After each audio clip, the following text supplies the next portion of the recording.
Isang distrito sa Maynila ang Tondo. Ito ay isa sa mga pinakamatandang distrito sa Maynila at mayaman sa kasaysayan at kultura. Marami ang naninirahan dito. Ibabahagi ko sa inyo ang aking karanasan nung minsang tumira ako sa lugar na ito. Tawagin niyo na lamang ako sa pangalang Reynan. Taong 1987 ay 19 na taong gulang ako noon. Ang kwentong ibabahagi ko po sa inyo ay totoo ko pong karanasan noong minsang tumira po ako sa Maynila at magpahanggang sa ngayon. Sa tuwing naalala ko ang mga nangyari sa akin noon ay talaga namang tinatayuan pa rin ako ng balahibo dahil sa takot. Sa taong ito ay kakagraduate ko lang ng sekundarya sa probinsya ng Cotabato, kung kaya't dinais kong lumuwas ng Maynila upang makipagsapalaran at makahanap ng mapagtatrabahuan.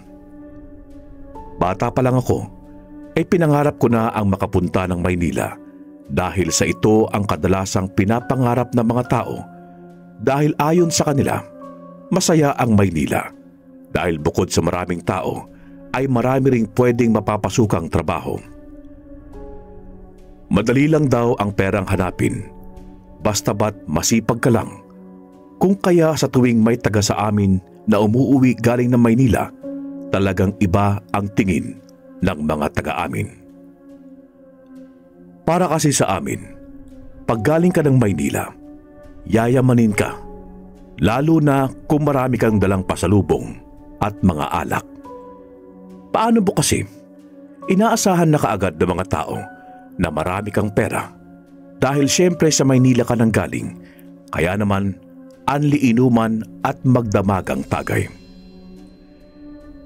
Yung iba naman, halos sambahin ka para lamang makahiram ng pera dahil nga sa inaakala nilang mapera dahil sa Maynila ka nang galing, kung kaya't noon pa man.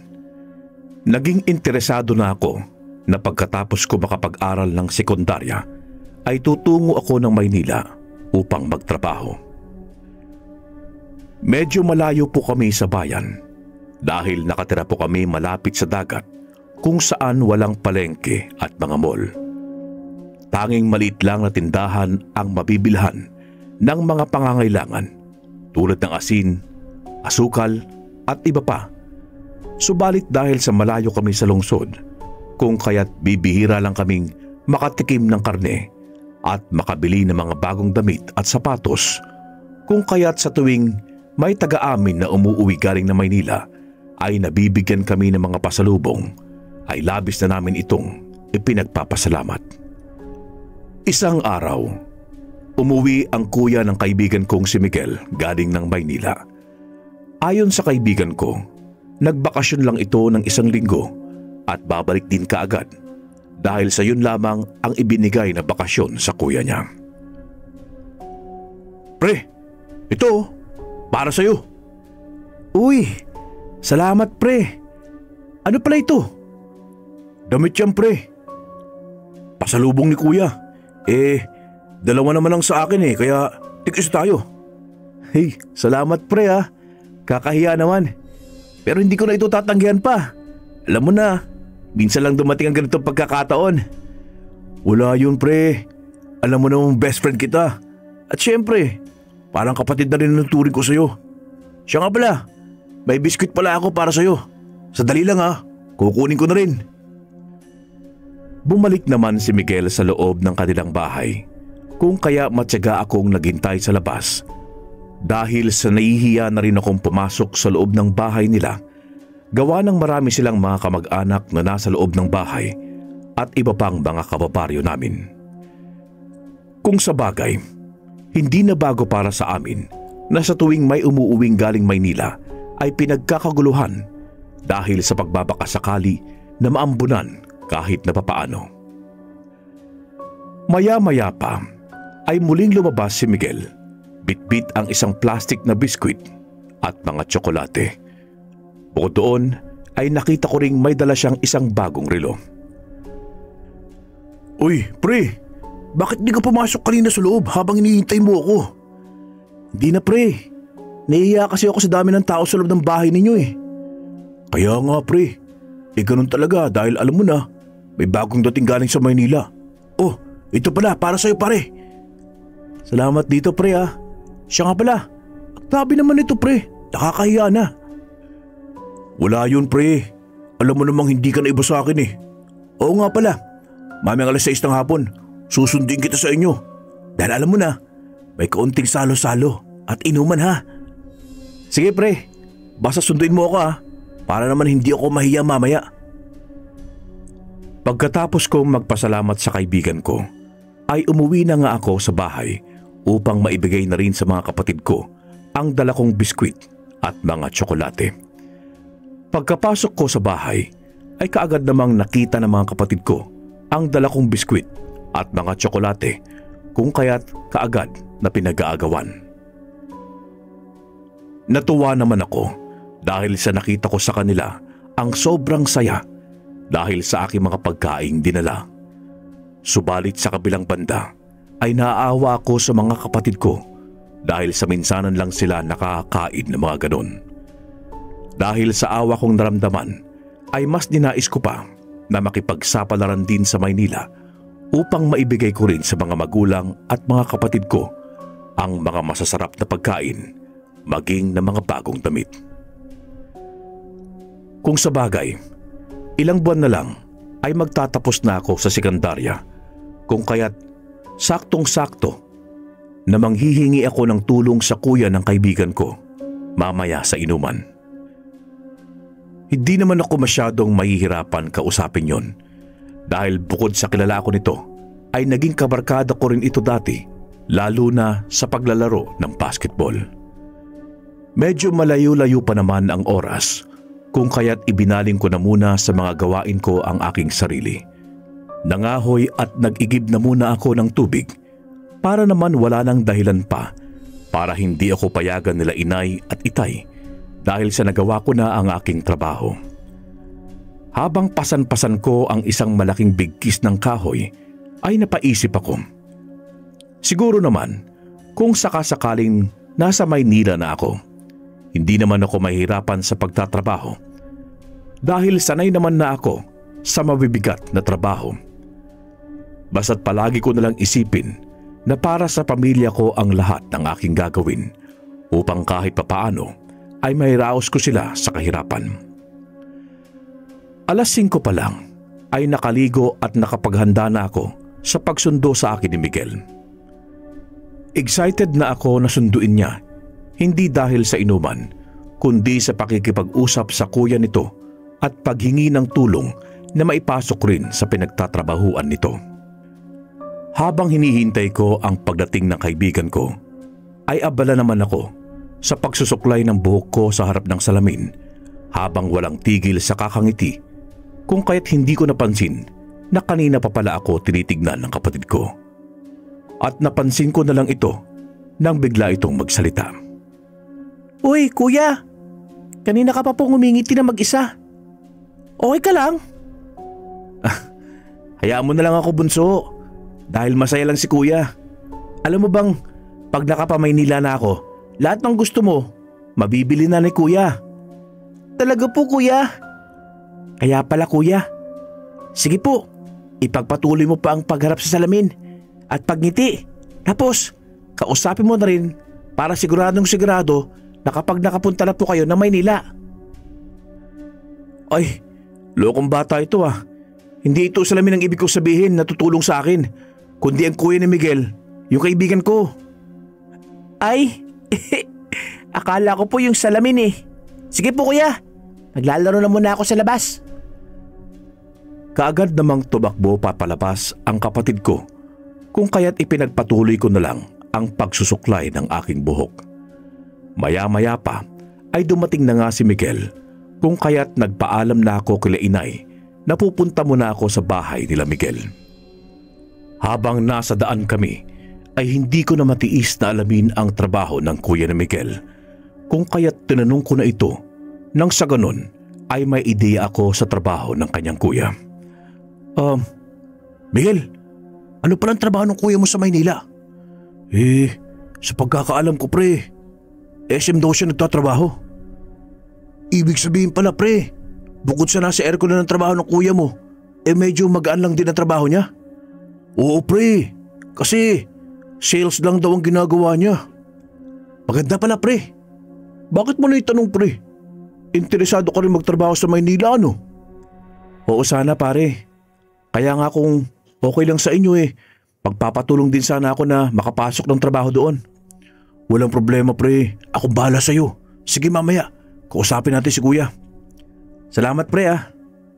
O siya, bilisan na natin. Baka nagsimula na sila mag-inuman. Masaya naman akong sumunod sa paglalakad sa kaibigan ko. Natuwa ako dahil sa nauunawaan niya ang nais ko na matulungan din ako ng kuya nito na makapagtrabaho din sa Maynila. Pagdating namin sa bahay nila ay saktong abala na ang iba sa pag-iinuman. Kaagad naman kaming nakiupo upang makisali. Dahil sa marami pa ang tao, kung kaya isinantabi na muna namin ni Miguel ang aming pakay sa kuya nito. Lumipas pa ang mga oras at unti-unti na rin akong tinatablan ng anak. Nakita ko ang kuya nito na lasing na rin. Kung kaya sa palagay ko, hindi namin ito makakausap ngayon na maayos, kung kaya't hinayaan ko na lamang at itinuon ko na lang ang aking isipan sa pagsasaya at pakikipag-inuman. Halos bumaha ang alak dahil sa dami, kaya ilang oras lang ang lumipas ay sobrang lasing na lasing ako. Ramdam ko na ang pagkahilo, kung kaya bago pa ako tuluyang bumalagta sa kinaiinuman namin ay nagpaalam na akong uuwi na. Bago ako tuluyang umalis kila Miguel, ay pinadalhan pa ako ng kanyang ina ng iilang supot ng pagkain. Dala ng kalasingan ay hindi ko na ito tinanggihan pa, at pagkatapos kong magpasalamat ay naglakad na ako kahit napasuray-suray sa daanan. Medyo malapit lang naman ang bahay namin sa bahay nila Miguel, kung kaya hindi na ako nahirapan na makauwi. Pagdating ko sa bahay ay kaagad kong iniabot kila inay ang dala kong pagkain at nagpatuloy na ako sa aking silid. Dala ng kalasingan ay mabilis akong nakatulog. Kinabukasan ay nagising ako nang magbabandang 10:00 na ng umaga dahil sa tawag sa akin ni inay. Reynan! Anak! May naghahanap sa'yo! Opo inay! Lalabas na po! Kaagad nga akong bumangon ng aking silid at tumungo sa sala. Pagdating ko doon ay nakita ko si Miguel at kuya nito na nakaupo sa aming sala. Pre, sinama ko na dito sa kuya dahil hindi natin masabi yung kailangan mong sabihin sa kanya kagabi. Salamat pre. Kaagad nga akong umupo kaharap nila Miguel at kuya nito at doon ko na sinabi ang nais ko at pakiusap kung maaari ba ako nitong matulungang maipasok rin sa pinagtatrabahuan nito.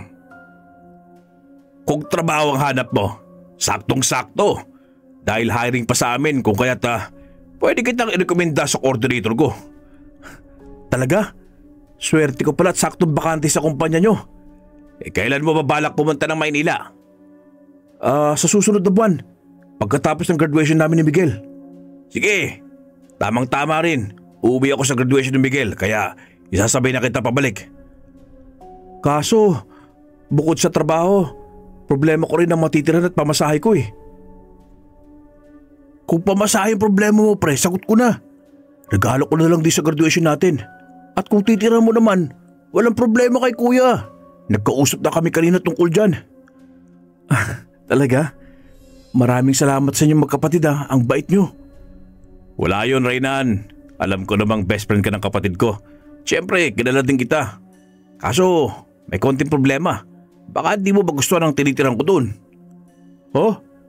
Hindi natin napag-usapan kanina yung tinitirahan mo pala kuya. Ano pala meron sa inuupahan mo dun? Sa tondo kasi ako nakatira. At yung inuupahan ko ay medyo squatter talaga At yung bahay na tirahan ko ay nasa ilog banda. Wala namang problema sa akin yun Anton. Kahit squatter at sa ilog banda. Okay naman kaya sa yung titirahan mo? Oo naman. Walang problema sa akin yun. O sige. Habang nag-uumpisa ka pa lang Ako na munang bahala sa upa at pagkain natin. Pati na rin sa requirements mo. Basta bayaran mo na lang ako pag okay ka na. Sige, okay sa akin ang sinabi mo. Maraming salamat, Anton, ha. Miguel, sa tulong nyo. Pagkatapos naming makapag-usap, ay nagpaalam na nga sila Anton at Miguel. Tinignan ko naman sila Inay at Itay kung may pagtutol ba sa naging pasya ko. Subalit nauunawaan naman nila ang nais ko at hangarin kong makaahon kami sa kahirapan. Aminado naman kasi sila na hindi na nila ako kayang pag-aralin pa sa kolehiyo kung kaya't suportado nila ang pagtatrabaho ko doon sa Maynila. Basta anak ha, pag nasa Maynila ka na, mag-iingat ka doon. Opo, Inay. Huwag po kayong mag-alala sa akin ni Itay. Anak, basta lumayo ka sa bisyo doon, ha. Alam mo na sa syudad ang pupuntahan mo. Kaya maraming tarantado doon at baka maimpluwensya ka nung anong bisyo doon. Huwag po kayong mag-alala, Itay. Nakatuon po ako sa pamilya natin. At isa pa po, nais kong tayuan ng maliit na tindahan si Inay at bumili ng mga baboy at bumili ng kahit na maliit na palayan dito sa atin. Maganda yung mga naiisip mo, anak. Sana'y pagpalain ka pa. Basta anak, kung sakaling magkaproblema, huwag kang magdadalawang isip na bumalik dito sa probinsya natin, ha? Makakaasa po kayo, Inay. O siya, tama na yung seryosong usapan.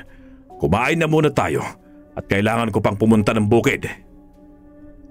Kaagad namang pumunta ng kusina si Inay para mag-asikaso ng aming pagkain. Pagkatapos naming makakain, ay sinamahan ko na lang din si Itay sa pagpunta sa bukid. Nanguha kami ng mga saging at kamote, maging ng aming mga itinatanim na mga gulay. Nang mapuno na namin ang mga sako, ay kaagad na kaming umuwi ng bahay. Maaga kaming magpapahinga ngayon dahil kinabukasan ay makikitanim din kami sa palayan doon sa karatig naming baryo. Dahil sa wala namang kaming palayan, kaya nakikitanim lang kami nang sa ganon ay mayroon kaming aanihin pagdating ng panahon. Ito din kasi ang isa sa dahilan kung bakit nais kong makabili ng kahit na maliit na palayan nang sa ganon ay hindi na kami nakikitanim sa ibang tao. Medyo mahal na rin kasi ang bigas ngayon. Isa pa, di hamak na masarap ang bagong ani kumpara sa mga ibinebenta sa palengke. Kahit papaano, kaya pa naman ni Itay ang asikasuhin ang aming bukirin kung kaya makakaya niya pa kung magkakaroon kami ng palayan. Sa isip-isip ko, hindi naman talaga ako mamamalagi sa Maynila. Para sa akin, makaipon lang ng konti at magawa ko ang mga pinaplano ko. Babalik na agad ako sa amin. Habang abala ako sa aming pang-araw-araw na mga gawain, ay hindi ko na napansin na mabilis palang lumipas sa mga araw at nalaman ko na lang na nakaalis na pala ang kuya ni Miguel. Isang araw, nagkita kaming muli ni Miguel sa aming paaralan. Pre, sabi pala ni kuya, gumawa ka na raw ng resume para maibigay niyo sa coordinator niya. Sige pre, siguro sa mga susunod na araw ko sa iyo iabot ha. Okay pre, dapat pala kailangan na nating sulitin na magkasama dahil sa susunod na linggo, graduation na natin. Kaya nga pre, good luck pala sa bagong school na papasukan mo sa kolehiyo ha. Salamat pre, ikaw din. Good luck sa pagpunta mo sa Maynila. Tara, punta tayo ng tindahan. Libre kita. Lumipas pa ang mga araw hanggang sa dumating na nga ang aming graduation. Masayang masaya ako dahil sa wakas, dumating na rin ang pinakahihintay kong makapunta ako ng Maynila. Bali 3 araw ang paalam ni Anton sa kumpanya nila. Kung kaya nang matapos ang aming graduation, ay kaagad naman akong sumama sa kanya sa Maynila. Dahil sakay kami ng eroplano, kung kaya't ilang oras lang ay nakarating na kami ng Maynila. Pagkatapos ay sumakay kami ng taxi papunta sa tirahan nito sa Tondo. Pagdating namin doon, ay ganoon na lamang ang aking pagkagulat dahil sa ang akala ko, ang sabi niya ay nasa tabi ng ilog ang tirahan niya. Yun pala ay ilalim ng bahay niya ang ilog. Kumbaga, tubig ang baba ng bahay at tanging mga kahoy na tulay lang ang daanan patungo sa kalsada. Medyo mabaho din ang simoy ng hangin dahil na rin sa mga basura at kung ano-ano pa. Subalit nandito na ako. Isa pa, ako na nga ang tinutulungan kung kaya't hindi na rin ako nag-inarte pa. Reynan, pasensya ka na sa lugar ko ah. Okay lang sa akin to, pre. Huwag mo ako alalahanin. Sanay ako sa hirap. Tara, Reynan. Pumasok na tayo sa bahay. Kinahapunan ay ipinasyal ako ni Anton sa buong paligid malapit sa aming bahay. Talagang naninibago ako dahil bukod sa maraming tao, di tulad ng probinsya, pagsapit ng alas 7 ay tulog na ang mga tao, pero kabaligtaran sa Maynila dahil nga ang mga tao ay naglalabasan lalo na pagsapit ng hapon at paggabi na. Patuloy pa nga ang aming pag-ikot ni Anton sa buong paligid. Talagang namangha ako dahil natatanaw ko ang mga nagtataasan at naglalakihang mga gusali. Ang ganda pala ng Maynila, Anton. Talagang ang daming tao. Kahit na 10 oras na ng gabi. Tama ka dyan, Reynan. Kaya siguro sa susunod ka na lang na linggo makipagkita sa coordinator ko. Kapisaduhin mo na muna ang paligid para hindi ka maligaw. Sa dami ng tao, mukhang hindi nakakatakot maligaw dito. Dahil kahit gabi, marami pa rin pwede mapagtanungan. Maraming ang tao, kaya ingat din dahil maraming masasamang loob sa paligid. At yung iba ay mga sindikato o sangkot sa mga illegal na gawain. Ibig sabihin, kahit na maraming tao, uso pa rin ang mga krimen dito. Oo naman. Alam mo ba nung nakarang linggo bago ako umuwi sa atin, may pinaanod na patay dyan sa ilog natin. Sino daw ang salarin sa biktima? Wala pang resulta sa investigasyon. Isa pa, hindi lang naman yun ang pangyayari na may patay na pinaanod dyan sa ilog. Dahil yung iba nga, mga putol-putol na katawan ng tao o chinap-chap tapos itinapon sa ilog. Grabe naman pala talagang nakakatakot kahit na maraming tao dito sa lungsod. Kaya ikaw huwag ka masyadong magtitiwala para naman hindi ka maloko o matulad sa iba. Kinabukasan, pumasok na si Anton sa kanyang trabaho. Kung kaya't ako na lang mag-isa sa loob ng bahay. Upang malibang, nagugas na lang ako ng aming pinagkainan at naglaba. Lumipas pa ang mga araw. Tanging ako lamang ang naiiwan sa bahay. Medyo nakakabagot dahil minsan hating gabi na akong umuwi si Anton at minsan pa nga ay madaling araw na dahil sa nakikipag-inuman ito sa kanyang mga katrabaho. Kung kaya't madalas na ako palagi sa bahay, papaumaga man o gabi. Minsan naghahanap ako ng mapagkakaabalahan tulad ng paglalaba at paglilinis ng bahay. Pagkatapos ay natutulog ako sa hapon at pagsapit ng gabi, nasa labas ako ng bahay, nagpapahangin. Pagkalipas ng linggo, ay isinama na ako ni Anton sa kumpanya nila at ipinakilala sa coordinator niya.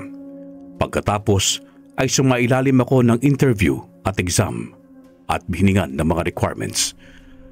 Sa unang araw ko sa trabaho, medyo naninibago ako subalit lumipas lamang ang ilang araw ay naging komportable na ako sa aking trabaho, maging sa pakikisama sa aking mga katrabaho. Magkasama nga kami ni Anton sa trabaho, subalit magkaiba ang aming schedule ng pasok maging ang araw ng day off. Natoka ako sa opening at siya naman ay closing, kung kaya't alas 3 ng hapon ang uwi ko, samantalang siya naman ay alas 11 na ng gabi.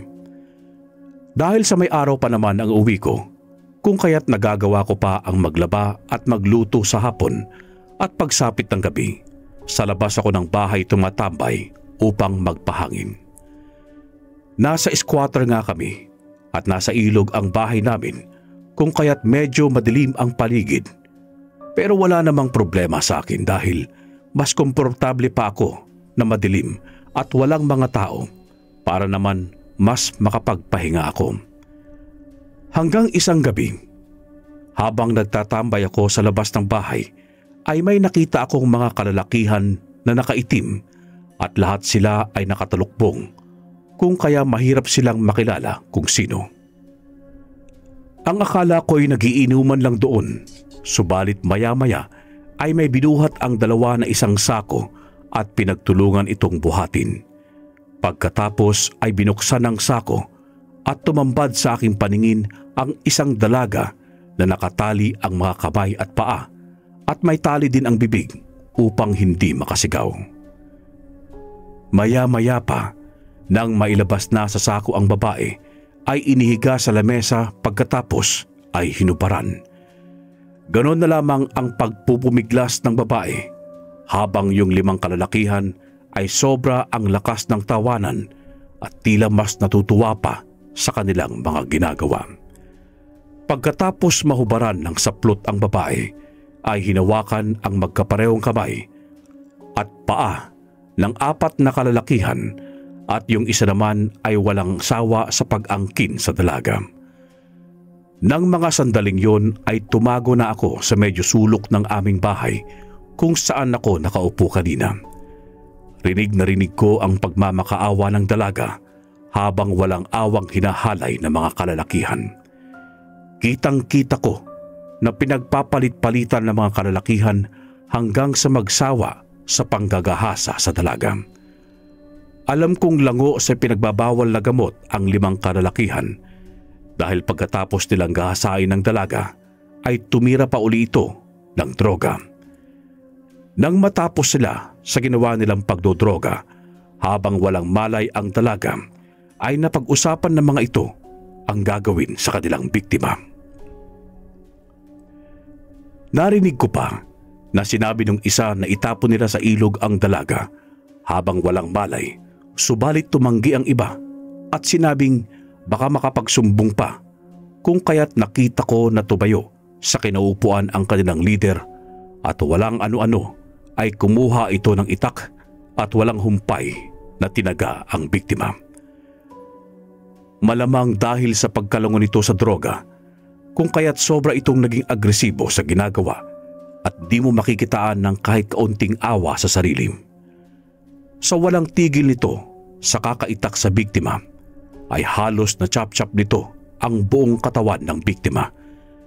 Nagkahiwa-hiwalay ang mga parte ng katawan ng dalaga at nagkanda putol-putol ang ulo, kamay at paa nito. Biglang nagpalit ng anyo ang isa sa miyembro nito at walang pag-atubiling kinain ang mga lamang loob ng biktima. Pagkatapos ay iniutos ng kanilang leader na itapon na sa ilog ang katawan ng biktima. Nang mga sandaling yun ay talagang takot na takot ako sa aking nasaksihan at pakiramdam ko ay binubuhusan ako ng malamig na tubig kasabay ng panginginig ng aking mga kamay. Doon ko napag-alaman na hindi lang ito mga adik, kundi grupo ito ng mga kulto at aswang ang ibang miyembro ng mga ito. Dala ng takot ko ng mga sandaling yon ay nakalikha ako ng ingay, dahilan upang mapansin ng mga kalalakihan na nandoon pala ako sa dilim, kung kaya't mabilis nila akong pinuntahan. Alam kong papatayin rin ako pag naabutan ako ng mga kalalakihan na yon, kung kaya dali-dali akong tumakbo papalayo, subalit hinabol ako at inasam na hindi mahuli.